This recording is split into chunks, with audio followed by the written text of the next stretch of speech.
सगळ्यांची ताकद मदत एकत्रितपणे झाल्यानंतरचा रिझल्ट म्हणजे बबनदादाचा पराभव। मार्केट कमिटी दिली तर त्यातल्या जागाच हडप करत बसणार, गद्दाराला तर कधीच स्थान देणार नाहीत, मला आत्मविश्वास। कितीही चर्चा झाली तरी शेवट बबनराव शिंदे उभा राहतील। राजकारणाचा विचका करणारा माणूस, डाकू चोर माणूस, गुरुला लाथ मारणारा। महाराष्ट्रामध्ये माढा एकमेव मतदारसंघ असा असेल की जेवढे विधानसभेचे इच्छुक आहेत तेवढे सगळे तुतारी मिळते का ते प्रयत्न करतात।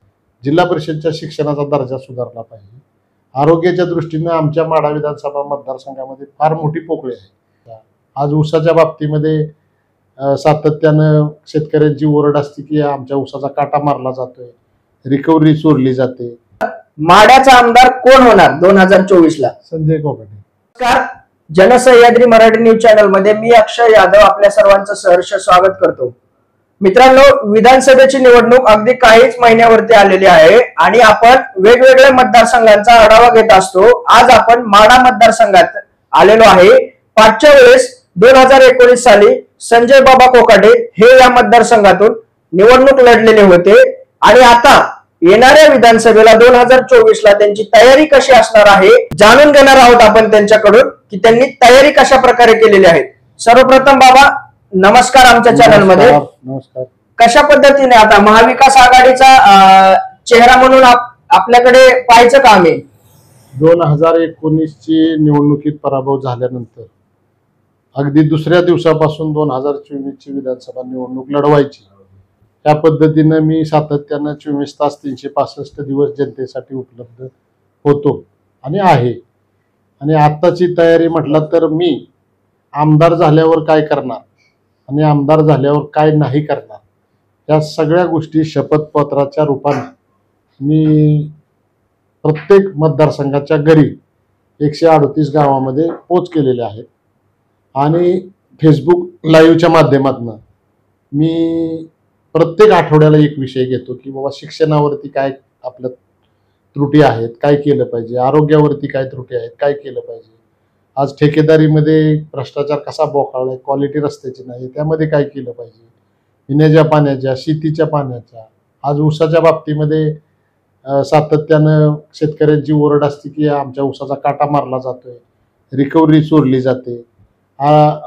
कारखानदारीच्या बाबतीमध्ये सामान्य तरुण कार्यकर्त्याच्या हाताला काम याच्या बाबतीमध्ये जे काय केलं पाहिजे हे मी सगळं जनतेला सांगितलेलं आहे। आणि पुढारी झाल्यावर नेमकं काय होतं की मग स्वतःच्या संस्था काढतात, स्वतःचा प्रपंच करतात, पैसे मिळवायचं काम ठेकेदारी स्वतःचा आमदारच करतात, ते मी काय करणार नाही हे मी ह्या सगळ्या माझ्या वचनपत्राच्या शपथपत्राच्या माध्यमातून मी केलेलं आहे आणि त्या दृष्टीने माझी तयारी सुरू आहे। येणाऱ्या माढा विधानसभेच्या अनुषंगाने आपलं विकासाचं मॉडेल कसं असणार आहे? मी हे तर सगळं सांगितलेलंच आहे की जिल्हा परिषदच्या शिक्षणाचा दर्जा सुधारल्याशिवाय गोरगरिबांची मुलं मिळालेल्या आरक्षणाच्या फायद्या घेऊ शकणार नाही। जर पायाच कच्चा असेल तर त्या ठिकाणी त्यांना आरक्षण मिळालं काय नाही मिळालं काय ते भविष्यामध्ये मोठे अधिकारी होणार नाहीत। तर जिल्हा परिषदच्या शिक्षणाचा दर्जा सुधारला पाहिजे। आरोग्याच्या दृष्टीने आमच्या माढा विधानसभा मतदारसंघामध्ये फार मोठी पोकळी आहे। सोलापूर, बार्शी, इंदापूर, अकलूज किंवा पंढरपूर सोयीप्रमाणे अशा मतदारसंघाच्या बाहेर प्रत्येकाला जावं लागतं आणि वेळेत उपचार मिळाला नाही म्हणून अनेकांना प्राण गमावे लागलेले आहेत। तर त्या दृष्टीने सुद्धा काम करण्याची गरज आहे। रस्त्याच्या बाबतीमध्ये विशिष्ट ठेकेदार निर्माण झाले, अधिकाऱ्यांना हाताशी धरून त्या ठिकाणी क्वालिटीचं काम करायचं नाही आणि बोगस पैसे काढायचे। ऊसाच्या बाबतीमध्ये सुद्धा आम्ही 10 दिवसाला पेमेंट देतोय म्हणायचं आणि दर देतोय म्हणायचं आणि त्यांच्या काटामारी करायची। त्या अशा अनेक गोष्टी आहेत की तेच चोर आणि तेच रखवालदार, यामुळे या मतदारसंघातल्या जनतेला न्याय मिळत नाही। चोर ते असतील तर रखवालदार मला करा अशी माझी मतदारांना मी कळकळीची विनंती करत आहे। झालेल्या लोकसभेच्या निवडणुकीला धैर्यशील भैया मोहिते पाटलांना माढा विधानसभा पुरतं बघायचं झालं तर 52,000पेक्षा जास्तीचं लीड या मतदारसंघातून मिळालेलं होतं आणि कुठंतरी यामध्ये आपला मोलाचा वाटा होता। मग कुठेतरी आता जे लीड मिळालेलं आहे त्याकडे आकर्षित होऊन माढा विधानसभेसाठी इच्छुकांची बाहुगर्दी शरद पवार साहेबांच्या गटामध्ये वाढलेली आहे। याकडे आपण कसं पाहताय? अभिजित आबांचं नाव देखील चर्चेत आहे माढा विधानसभेकडून। 52,000चं लीड आहे हे खरं आहे। लोकसभेची निवडणूक वेगळी, विधानसभेची निवडणूक वेगळी. माझ्या जन्मगावामध्ये मला विधानसभेला 250 मताचं लीड मिळालं, जे की सातत्यानं कुठल्याही निवडणुकीमध्ये आमच्या उमेदवाराला मिळतं. परंतु कालच्या लोकसभेमध्ये 557 मताचं लीड तुतारीला मिळालं. मग जर 557 मताचं लीड माझ्यामुळे मिळालं असेल तर मग मला स्वतःला का घेऊ शकलो नाही? याचा अर्थ कालच्या निवडणुकीमध्ये शरद पवार साहेबांच्या तुतारीची आणि भाजपच्या नाराजीची लाट होती. त्यामुळं जे पुढारी प्रवाहाबरोबर दिसले ते मोठे दिसले, जे पुढारी प्रवाहाच्या विरोधात दिसले ते छोटे दिसले. त्यामुळं मी तर काम केलंय किंवा जास्तीत जास्त लोकांपर्यंत पोहोचण्याचा प्रयत्न केलाय. आज जी अशी माझ्या शपथपत्रात काढलेला आहे तशीच पॉम्पलेट मी त्यावेळेस सुद्धा काढली होती की भारतीय जनता पार्टीला मत का देऊ नये, ती सुद्धा मी घर टू घर त्या ठिकाणी दिली होती. आम्ही कष्ट केलंय, परंतु ह्याचा अर्थ आमच्यामुळे यश मिळाले असं मला वाटत नाही. मग आता येणाऱ्या विधानसभेमध्ये अभिजित आबा पाटील देखील इकडून लढण्यासाठी इच्छुक आहेत. अभिजित आबा पाटलांचं गाव देगाव हे माढा विधानसभा मतदारसंघामध्ये आहे, त्यामुळे त्यांना लढण्याचा अधिकार आहे. पण आपण हिकंड म्हणताय ते मला काय कळलं नाही. म्हणजे माढा विधानसभा मतदारसंघामध्ये देखील ते प्रयत्न करत आहेत आणि पंढरपूर मंगळवेढा विधानसभेमध्ये देखील त्यांनी तयारी चालू केलेली आहे. माझ्या माहितीप्रमाणे ते गोंधळलेल्या अवस्थेत आहेत. त्यांनी 2 वर्ष पंढरपूर मंगळवेढा विधानसभा मतदारसंघामध्ये तयारी केली आणि आता ते गेल्या 1.5-2 महिन्यापासून माढा विधानसभा मतदारसंघामध्ये प्रयत्न करतायत. पण ते कुठल्या पक्षाकडनं प्रयत्न करतायत, कसे उभा राहणार आहेत हे मला काही माहित नाही. असं एक मात्र खरं आहे की महाराष्ट्रामध्ये माढा एकमेव मतदारसंघ असा असेल की जेवढे विधानसभेचे इच्छुक आहेत तेवढे सगळे तुतारी मिळते का ते प्रयत्न करतायत. परंतु लोकशाहीमध्ये प्रत्येकाला उभा राहायचा अधिकार आहे. ते कसे उभा राहणार आहेत ते मला काय माहिती. मोहिते पाटील घराण्यातील देखील शिवबाबांच्या नावाची चर्चा आहे. कधीतरी रणजितभाई यांचं नाव पुढे येतं. याकडे आपण कसं पाहताय? रणजित भाईचं नाव बबनदादांनी फायनल केले, पुढे नाही. ते रणजितसिंह मोहिते पाटील.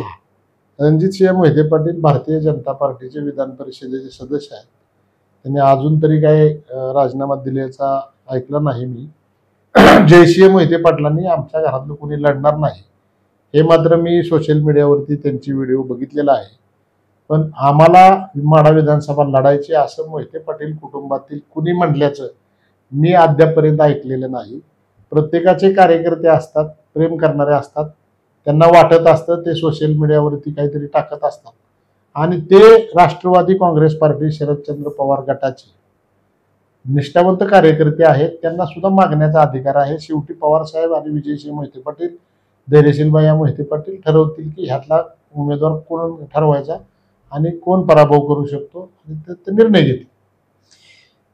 गेल्या 2019 पासून तुम्ही सातत्याने लोकांमध्ये कार्यरत आहात. लोकांमध्ये आपला संपर्क चांगला आहे आणि आपण जो फेसबुक लाईव्ह करता किंवा सोशल मीडियाच्या माध्यमातून जनतेपर्यंत पोहोचण्याचा प्रयत्न करता, याची देखील जोरदार जनतेमध्ये चर्चा आहे. याकडे आपण कसं पाहता? काय आहे की समाजामध्ये होणारे बदल जो ऍक्सेप्ट करतो तो शहाणा. आता काही लोक मला नावं ठेवतात की फेसबुक लाईव्ह करून कुठं आमदार होतं का. आता रोज काय ताकद दाखवायची असते का? एखादा कार्यक्रम आहे, एखाद्या ठिकाणी माणसं गोळा करायची, त्या ठिकाणी आपण आपली ताकद दाखवतो. परंतु आज कुठल्याही गावामध्ये गेला तर 10-20 लोक 50 लोकांपेक्षा जास्त लोक जमा होत नाही. मतदारसंघातली 138 गावं जरी पकडली, सगळ्या गावात 50 जमा झाली तर 7,000 लोक त्या ठिकाणी जमा होते. म्हणजे 7,000 लोकांपर्यंत तुम्ही विचार पोहोचवू शकता. आणि आज तरुणामध्ये मोबाईलची क्रेज आहे. प्रत्येक जण सोशल मीडियाच्या माध्यमातून फेसबुक लाईव्ह असेल, युट्यूब असेल, इन्स्टा असेल, मला काय करायचंय, मी कसा दिसतोय हे सगळ्यांनी बघितलं. मी काय करणार आहे आणि आमदार झाल्यावर माझ्याकडनं काय सेवा घडणार आहे हे जनतेपर्यंत गेली पाहिजे, हे याला मी प्राधान्य समजतो. मग मी कानात जाऊन सांगितली काय, भेट घेऊन सांगितली काय आणि सोशल मीडियाच्या माध्यमातून सांगितली काय. ज्या माध्यमातून जास्तीत जास्त लोकांपर्यंत पोहोचता येते त्या माध्यमाचा उपयोग करायचा. आणि आपण आता एका विषयावरती साधारणतः 10 ते 15 मिनिटं फेसबुक लाईव्ह करतो आता ह्या सगळे विषय एवढे आहेत, 10 विषय पकडले, 150 मिनिटं तुमचं कोण ऐकायला बसलं? कुठून आणायची माणसं ऐकायला? म्हणून प्रत्येक वेळेस मी एकच विषय घेतो. कधी शिक्षणाचा घेतो, कधी आरोग्याचा घेतो, कधी शेतीच्या पाण्याचा घेतो, कधी भ्रष्टाचाराचा घेतो, कधी कारखानदारीचा घेतो. आणि मला वाटतं की मी ह्या माध्यमातून जास्तीत जास्त पोहोचतोय. आणि जे लोक सोशल मीडिया वापरत नाहीत त्यांच्यासाठी मी ही 6 पानी पॉम्पलेट तयार केली. त्याच्यामध्ये मी केलेली कामं दिलीत आजपर्यंत. मला कुठली संवैधानिक जबाबदारी नसताना मी समाजासाठी काय केलंय, त्यात मग सामाजिक काम आहे, आध्यात्मिक काम आहे, पुन्हा लोकांच्या रस्ते, पाणी, MIDC, संजय गांधी निराधार, पुन्हा मुस्लिम समाजाचे फराळ, काय जे कामं असते ते पण त्यात लिहिलेत. मी आमदार झाल्यावर काय करणार आहे ते पण लिहिले. मी आमदार झाल्यावर काय नाही करणार ते पण लिहिले. मला वाटतं 90% माढा विधानसभा मतदारसंघातल्या जनतेला वेगवेगळ्या माध्यमातून माझी भूमिका त्यांच्यापर्यंत गेलेली आहे आणि हे मला आवडतं. आता कालच मी एका आमदारांची व्हिडिओ क्लिप बघितली की माड्यात मोजणी राहिली पाहिजे, काहीतरी केलं. बरोबर आहे. त्यांचे कार्यकर्ते मला फेसबुक बॉय म्हणतं, कोण काय म्हणतं. आता त्यांना सुद्धा त्या क्लिपवर यावं लागलं. म्हणजे उशिरा का होईना पण त्यांच्या नेत्याला कळालं, आता त्यांच्या कार्यकर्त्याला कळालं, म्हणजे बरं झालं. बबनदादांकडून कुठेतरी रणजित भाई यांचं नाव पुढे केलं जात आहे. म्हणजे त्यांनी उमेदवारीच डिक्लेअर केलेली आहे मागच्या एका गावामध्ये. त्यांनी रणजित भाईंकडे कसं पाहता आपण? रणजित भैया हे अत्यंत यशस्वी उद्योजक आहेत. ते राजकारणी नाहीत. त्यांना प्रत्येक गोष्टीमध्ये पैसा दिसतो. त्यांना दूध संघ दिला तर ते दूध संघाच्या गाळ्यात बांधत बसणार, मार्केट कमिटी दिली तर त्यातल्या जागाच हडप करत बसणार. त्यांना व्यवसाय करायचा असतो. त्यांनी महाराष्ट्रभर, महाराष्ट्राच्या बाहेर, इंडी, तिकडे सगळीकडे कुठेही, आता तिकडे कुठं कुठं काय काय आहे पण तिथे आपल्याला काय माहित नाही, त्यांचं बॅलन्स शीट बघावं लागेल. पण महाराष्ट्रभर नाही, देशभर त्यांचे व्यवसाय आहेत आणि ते चांगल्या प्रकारे करतायत म्हणून आहे. पण ते राजकारणी नाहीत, कारण राजकारणामध्ये स्वार्थी माणसं चालत नाही. आता परवाचंच उदाहरण सांगतो की नाममात्र म्हणजे 1 रुपया भाड्यानं ती दवाखाना चालवायला जागा दिली, ती सुद्धा लाटण्याचा त्यांनी प्रयत्न केला. लोकांचे सिबिल खराब केले, दुसऱ्यांच्या नावावर कर्ज काढले, 500-600 कोटी रुपयाचे शेअर्स गोळा केले, त्याला ना डिव्हिडंड आहे ना व्याज आहे. त्यामुळे तो माणूस हा आमदारकीसाठी योग्य नाही, हे अनेक वेळा माढा तालुक्यातल्या जनतेने सांगितलेलं आहे. वडिलांचा प्रयत्न असतो आपलं दुसऱ्याच्या नावावर थोपवायचं, पण त्यात यशस्वी होतील असं वाटत नाही. आणि कितीही चर्चा झाली तरी शेवट बबनराव शिंदे उभा राहतील. परंतु मध्यंतरी काही दिवसापूर्वी बबनदादा शिंदेंनी त्यांच्या पुत्रासोबत, रणजितभाई यांसोबत शरद पवार साहेबांची भेट घेतली होती मोदी बागेतील निवासस्थानी. याकडे कसं पाहताय? बबनदादा कुठेतरी घरवापसी करू शकतात का तुतारीकडे? पवार साहेब हे राजकारणातले विठ्ठल आहे. जसं पांडुरंगाच्या दर्शनाला जायला कोणाला बंदी नसते. आणि शेवटी 30-35 वर्षे, 40 वर्षे त्यांनी एकत्र काम केलं.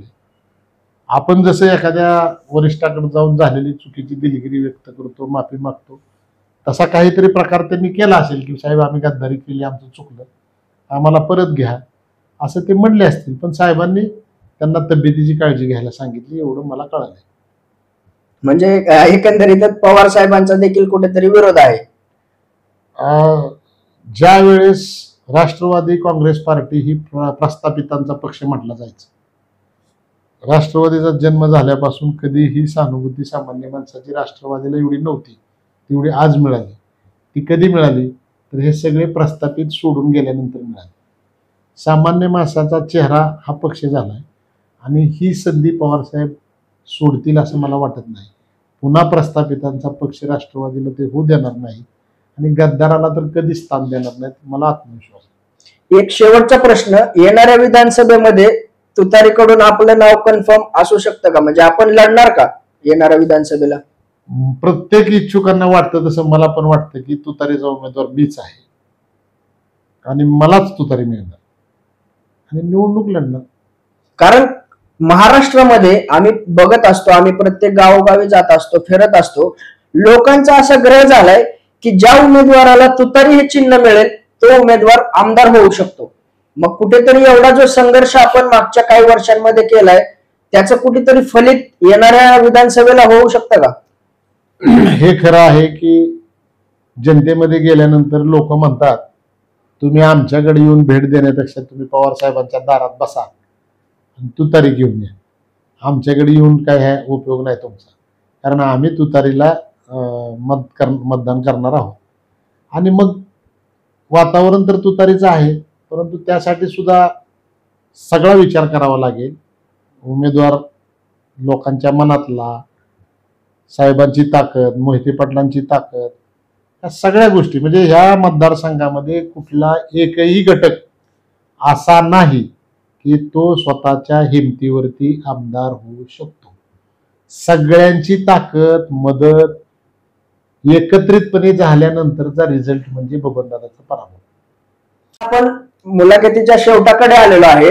सर, आम्ही आता रॅपिड फायर घेणार आहोत. आम्ही ज्या व्यक्तींची नावं घेणार आहोत त्यांच्याविषयी आपल्याला काय वाटतं हे आपल्याला सांगायचं आहे. शरद पवार साहेब, राजकारणातील पांडुरंग. उद्धव ठाकरे, संयमी नेतृत्व. देवेंद्र फडणवीस, राजकारणाचा विचका करणारा माणूस. एकनाथ शिंदे, चांगला माणूस. सुप्रियाताई सुळे, चांगली महिला भगिनी. अजितदादा पवार, गुरुला लाथ मारणारा. विजयदादा मोहिते पाटील, सोन्यासारखा माणूस. अभिजिताबा पाटील, संधी साधू माणूस. बबनदादा शिंदे, डाकू चोर माणूस. रणजित भैया शिंदे, पैशाचा लालची.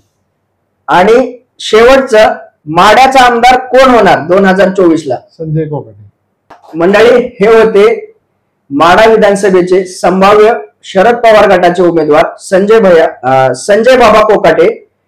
तर मित्रांनो, आपण त्यांच्याकडून जाणून घेण्याचा प्रयत्न केला की येणाऱ्या विधानसभेमध्ये त्यांचं विजन काय असणार आहे, त्यांचा येणाऱ्या विधानसभेला ते कशा प्रकारे सामोरे जाणार आहेत. तर त्यांनी अतिशय चांगल्या प्रकारे आपल्यासोबत संवाद साधला आणि आपण असाच वेगवेगळ्या मतदारसंघाचा आढावा घेत असतो. जनसह्याद्री हे चॅनल आतापर्यंत जर सबस्क्राईब केलं नसेल तर आपलं चॅनल सबस्क्राईब करा आणि आपल्या जर काही प्रतिक्रिया असतील तर कमेंट बॉक्सच्या माध्यमातून नक्कीच आमच्यापर्यंत पोहोचवा.